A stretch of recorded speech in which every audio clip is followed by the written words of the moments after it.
of very light conditions. Absolutely crazy swell, and this is the perfect example of using the waves to leap out your boat up into the breeze. So I'm just chatting to the camera here saying this is the perfect example of leap outing the waves to move up a lane, you know.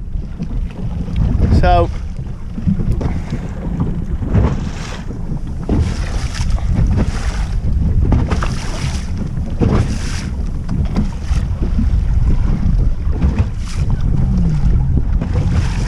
you can see that the waves are hitting his leeward side, pushing him right up a lane.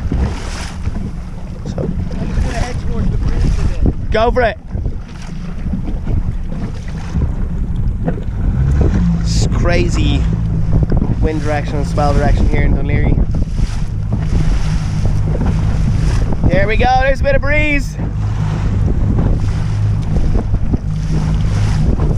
So it's a good example here. If we look at Conor's daggerboard and his rudder, it's a great example of just being leap outed by the waves and being pushed up. Like we always talk about trying to, if you're coming into a couple of waves, it's pointing up into them, and it's trying to get that, you're either trying to get through them by chopping directly through them, or you actually want them to hit the leeward side of your boat and push you up.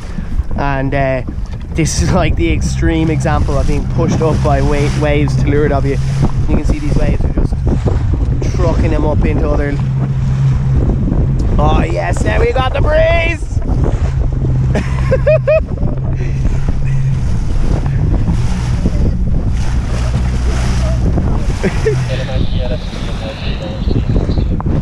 So the wind is all over the place right now. It doesn't know what it wants to do. We can get all this residual swell from massive breeze that we've had in all morning, and then of course the second we launched, everything crapped out.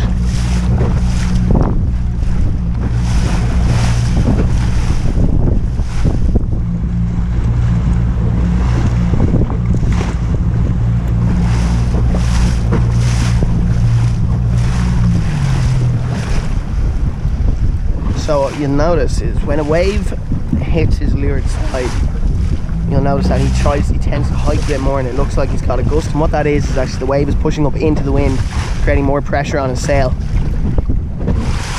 Whoop, like that and like that. See, the top of the wind, the top of the wave, he tends to hike a little bit more.